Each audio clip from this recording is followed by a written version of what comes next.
Bienvenidos a una nueva entrevista de Periodista Digital. Nos acompaña Leopoldo López. Leopoldo, bienvenido. Muchas gracias. No necesitas presentación, todo el mundo sabe que eres un importante político venezolano y que has luchado durante años contra la dictadura de Hugo Chávez, de Nicolás Maduro, y ahora todos estos crímenes de lesa humanidad que han venido realizando desde la dictadura se encuentran en la Corte Penal Internacional, y queríamos preguntarte qué expectativas hay de este proceso, viendo que ha llegado donde nadie esperaba que se pudiera llegar. Mira, lo primero que hay que resaltar es qué significa este proceso. Este es un proceso que se le abre una ventana a los venezolanos, a las víctimas de la dictadura, para conseguir la justicia que fue denegada en Venezuela. Y se abrió una investigación para determinar en el periodo de 2014 hasta la fecha de la responsabilidad de Nicolás Maduro por crímenes de tortura, de persecución, de detenciones arbitrarias, de encarcelamiento, de manipulación de la justicia, de violaciones sexuales y de asesinato. Y estamos hablando de miles de víctimas. El caso llegó a una fase en la que se le abrió la oportunidad a las víctimas para que presentaran sus casos de manera, por supuesto, privada, pero con detalles de lo que ocurrió en cada uno de ellos. Y el caso Venezuela, en la historia de la CPI, es el que ha registrado más víctimas en ningún caso. Este es el primer caso de la CPI en el continente americano, en contra de un mandatario. Y es el caso que ha registrado mayor número de víctimas en esta fase del proceso. El que le sigue es Afganistán, que tiene un poco más de 2.000. Venezuela, que son unas 8.000, si no me equivoco. 8.900 personas están representadas en esa acusación por los crímenes que dije anteriormente. ¿Qué significa crímenes de lesa humanidad? Significa que son violaciones a derechos humanos que se aplican de manera sistemática y recurrente y que además tienen un lineamiento muy claro, jerárquico, de cómo se ordenan estos crímenes. Y es por eso que los responsables de estos crímenes está a la cabeza Nicolás Maduro y luego está su máquina de represión, que tiene por un lado el brazo represivo, policial, y por el otro lado está el brazo judicial. Y los informes relatan y describen la manipulación de la justicia y también la represión por parte de los cuerpos de seguridad de Maduro. Y señala incluso personas directamente responsables. En un informe de la OEA se identifica a Calixto Ortega, quien tenía una responsabilidad en el Tribunal Supremo y fue responsable de haber ordenado detenciones arbitrarias que terminaron en torturas. Lo hizo de manera sistemática, sí. Y esta persona hoy es embajador de la dictadura de Venezuela ante los Países Bajos. También señala a Diosdado Cabello como responsable de haber ordenado muchos de estos crímenes que terminaron en persecución, tortura, y algunos de ellos en muerte. Y por eso es que este es un proceso tan relevante que expresa la voz de las víctimas que han querido ser calladas por la dictadura. De estos 8.900 testimonios, no sé si haya habido alguno que te haya marcado. Mira, evidentemente hay en el informe lo que se lee son algunas referencias, algunos testimonios, no se leen los casos completos.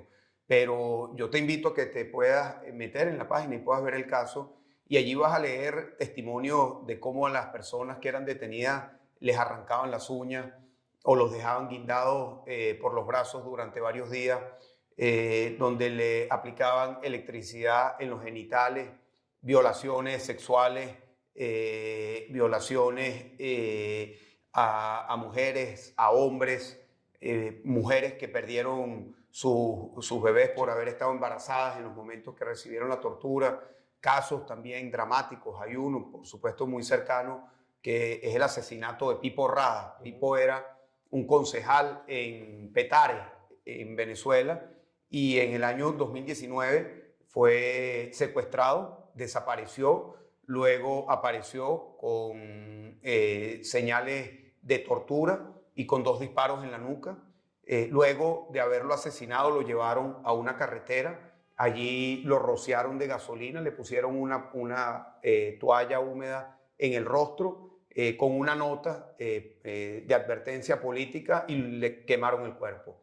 Y ese es uno de los tantos casos que están reflejados en este proceso de la Corte Penal Internacional. Veamos que Calixto Ortega, a pesar de estar mencionado en estos informes, forma parte del cuerpo diplomático de la dictadura venezolana. También vemos que la hermana de Diosdado Cabello forma parte del consulado que se encuentra en País Vasco y queríamos preguntarte, porque vimos que en Washington decías que la dictadura de Maduro se mantenía mucho por sus alianzas internacionales. Quería preguntarte en Europa si España formaba parte de uno de esos países que estaba ayudando a permanecer. Mira, yo creo que todo lo respondo con todo el respeto, pero como venezolano tengo una opinión muy clara sobre esto. Yo veo con preocupación el proceso de blanqueamiento diplomático que está en marcha en España y en otros países de Europa y otros países de la región, en donde se ha buscado normalizar la relación con la dictadura, favorecer intereses económicos, invisibilizar a las víctimas y buscar un horizonte de muy largo plazo para que se produzca el cambio político. Por supuesto, no estoy de acuerdo con esa política y espero que pueda haber más bien un acompañamiento a que se dé la libertad y la justicia en Venezuela, que solo se puede dar a través de un proceso democrático, que es lo que nosotros esperamos con las elecciones. Juan Guaidó mencionó específicamente al señor Zapatero como una de las personas que están ayudando a hacer lobby a favor de Nicolás Maduro, tanto en España como en el extranjero. Y quería preguntarle su opinión, si usted considera que realmente Zapatero es una figura importante para el régimen dentro y fuera de España. No, yo creo que sí lo es, yo creo que sí lo es sin duda alguna. Creo que es muy activo en su política de blanquear a Maduro. Es decir, si alguien ha sido activo en esa política desde hace años, ha sido el expresidente Zapatero. Y lo hace por distintos caminos. Uno de los caminos que está impulsando recientemente es el de darle un apoyo y visibilidad y abrirle puertas a supuestos candidatos que no representan el cambio político para que sean recibidos acá como voceros de la oposición. Y digo esto porque son personas que abiertamente ya han dicho que no participarán y que boicotearán el proceso de las primarias que se está haciendo. Sí. Y eso evidentemente es la política de Maduro. Eso evidentemente es lo que busca Maduro. Maduro busca tener unos 3, 4 candidatos que busquen dividir, sí. Les da apoyo económico, apoyo político, apoyo diplomático, para buscar dividir a los sectores alternativos, a los sectores de la democracia, que en todo su espectro diverso estamos participando en el proceso de primaria. Nada se hace por gratis y es verdad que a Piedad Córdoba en una entrevista se le escapó que Zapatero podría tener una mina de oro en Venezuela. No sé si ustedes conocen realmente los negocios que podría tener el expresidente socialista en Venezuela. No, de eso no tengo mayor información y bueno, si Piedad Córdoba pues lo dijo, pues, que ella responda si eso es cierto o no. Yo no tengo mayor información de eso. Vale, sobre las primarias quería preguntarle.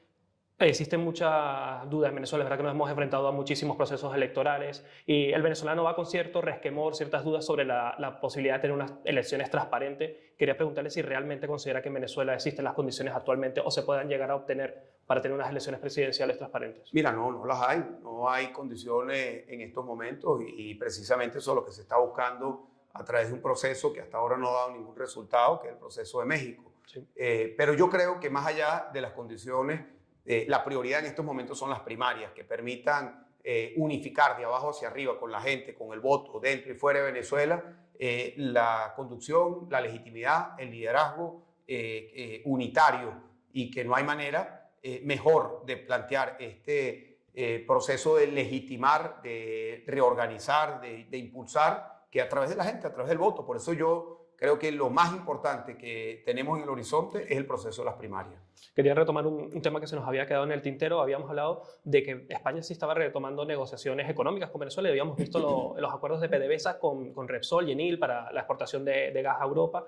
Y quería preguntarle si realmente considera que este aspecto energético puede ser determinante para encaminar o no la situación diplomática entre ambos países. Y aprovecho también para preguntarle por el Delcy Gate, que fue la famosa visita de Delcy Rodríguez a Barajas con el exministro Ábalos, que generó tanta polémica y quería preguntarle su opinión sobre esto, porque el exministro dijo que no había ocurrido nada, que había sido simplemente un trámite pasajero y quería preguntarle a usted cómo percibe esta situación. Mira, sobre el tema energético, yo creo que es muy importante poner las cosas en contexto. Lo primero es que Venezuela ha dejado de ser un país petrolero.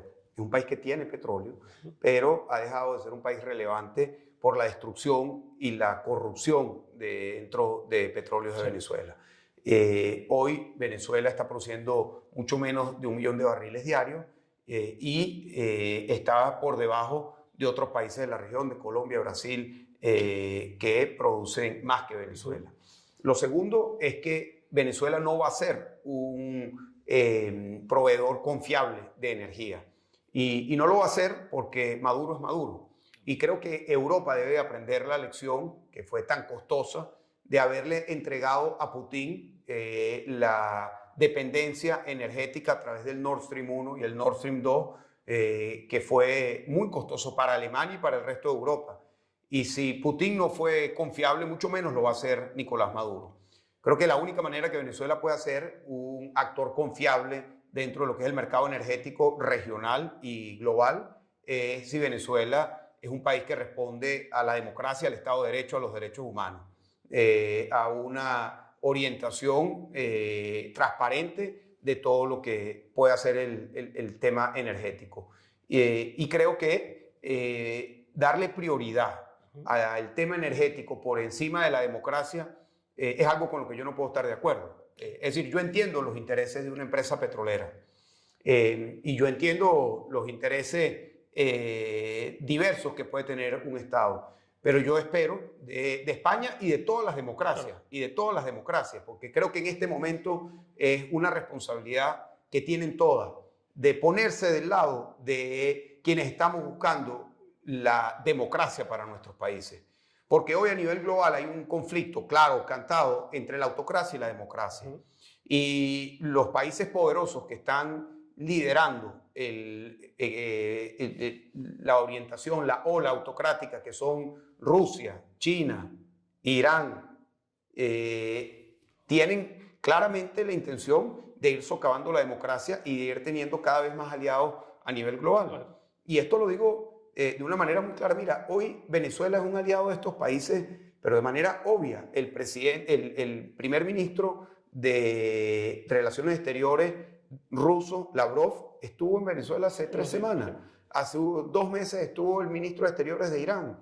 Estuvo el primer ministro de Burkina Faso, un país en donde acaban de dar un golpe de Estado militar, represivo, violador de derechos humanos, hace unos meses. Y evidentemente ese es un eje que se viene fortaleciendo. Nosotros esperamos de los países libres lo contrario, que ayuden a que sea la democracia lo que prevalezca en nuestros países. Entonces, cuando veo que se le da prioridad al tema energético o al tema de las alianzas económicas y que se pone y se subordina el tema de la democracia, el tema de los derechos humanos, el tema de las víctimas a un segundo, a un tercer plano, yo creo que es un error y creo que es inconsistente con los valores de las democracias, con sus constituciones, con su historia, pero también creo que desde el punto de vista geopolítico, el compromiso que debe asumir el mundo libre es de defender a todos aquellos movimientos que estamos buscando la transición hacia la democracia en nuestros países. Y sobre el Delsigate, sé que es un episodio que ha sucedido hace tiempo y que parece enterrado en el olvido, pero es que demuestra esa buena sintonía que hay entre gobierno y... Bueno, yo no tengo mayor información de eso, se hizo mucha investigación de prensa, no sé qué actualización hay sobre eso.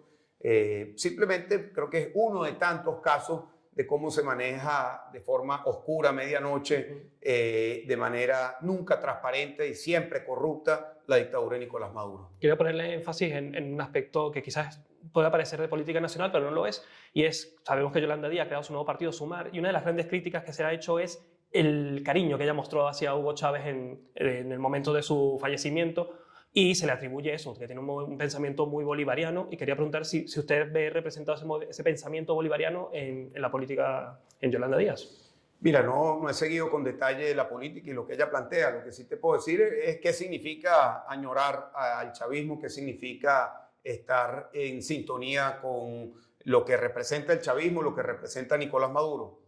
Es un régimen criminal. Es decir, nadie que se presente, nadie que asuma que defiende los derechos, una persona de derecha o de izquierda que asuma que algo fundamental es defender los derechos de las personas, los derechos políticos, los derechos sociales, los derechos individuales, los derechos económicos, que los derechos sean la prioridad. Y yo creo que eso es la mejor expresión de lo que es una democracia. Bueno, eso es totalmente lo contrario a lo que ocurrió en Venezuela. Y es lo que presentamos el día de hoy, que es la violación sistemática de los derechos de todos los venezolanos. Entonces, cualquier persona que apoye, cualquier persona que sea solidaria con Nicolás Maduro, con lo que representa su dictadura, es una persona que está apoyando la violación sistemática de derechos humanos, una persona que se está poniendo del lado del opresor, que se está poniendo del lado del torturador, que se está poniendo del lado del asesino, que se está poniendo del lado del censurador, que se está poniendo del lado de los jueces del terror.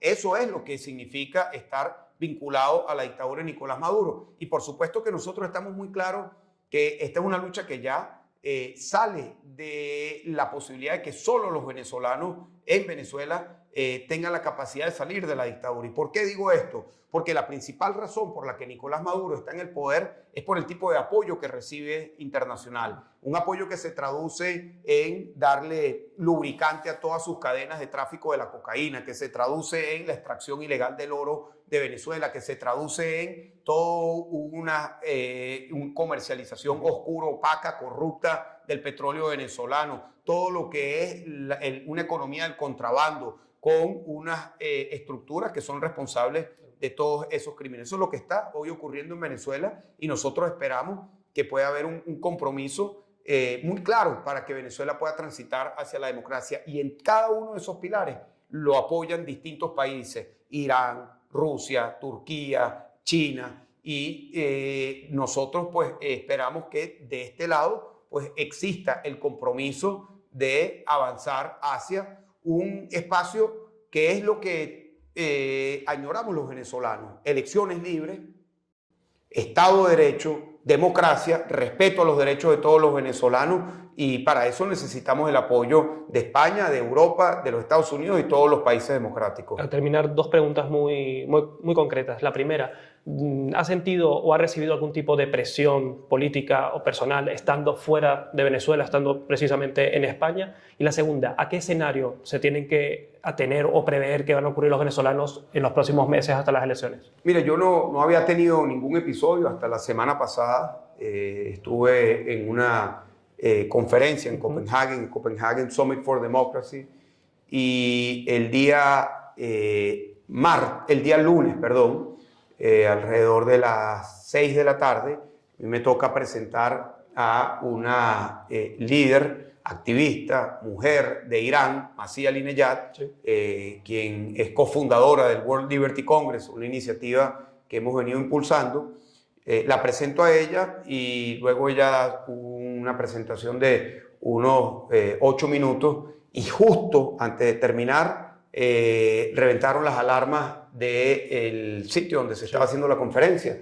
Cientos de personas tuvieron que salir, y luego minutos después una activista asiática la para, un vehículo negro, se bajan 2 personas con una placa diplomática y le empiezan a acosar y le empiezan a preguntar sobre si conocían a Leopoldo López, que dónde estaba, cuál era el programa. Evidentemente había una intención muy clara, y yo estoy seguro que fue tanto el saboteo del evento como de algún tipo de persecución. Eso ha sido un episodio reciente, pero eso es una práctica que tienen las dictaduras, los sistemas autocráticos. Yo tengo compañeros de otras partes del mundo, sí, que están perseguidos permanentemente. Masih Alinejad es una de ellas, que ha tenido 2 intentos de homicidio en frente de su casa en Brooklyn, en Estados Unidos, en el estado de Nueva York. Otros de Bielorrusia han recibido atentados, los rusos han sido envenenados. Es decir, hay una práctica común de los autócratas de lo que se llama la represión transnacional. Claro, pero para esta represión me imagino que los estados donde ocurren también hacen a veces la vista gorda. Bueno, por eso es que es importante que se hagan las investigaciones y que se sepa que este es una amenaza no solamente a las potenciales víctimas, sino a la estabilidad y la convivencia en los países democráticos. Perfecto. Y para terminar, el escenario que deben esperar los venezolanos de aquí hasta las elecciones generales. Mira, yo espero y pongo la vista más bien en un horizonte más corto. Yo creo que en estos momentos hay que poner toda la atención en el proceso de las primarias. Yo entiendo perfectamente que la gente esté separada, apartada de la política, muchos frustrados, pero es un camino que va a permitir que nos volvamos a unificar con la participación de los venezolanos. Allí hay una variedad de distintos candidatos que la gente podrá votar por el de su preferencia. Nosotros estamos apoyando a Frei Superlano, quien le ganó al chavismo y a Maduro la gobernación de Barinas, no solo, sino 2 veces en el año 2021. Pero lo más importante es que haya participación a favor de todos, que sea masiva y que eso nos permita unificar, cohesionar, tener un liderazgo, tener una mayor presencia dentro y fuera de Venezuela y que eso nos lleve con fuerza hacia el año 24. Leopoldo López, muchísimas gracias por tu análisis.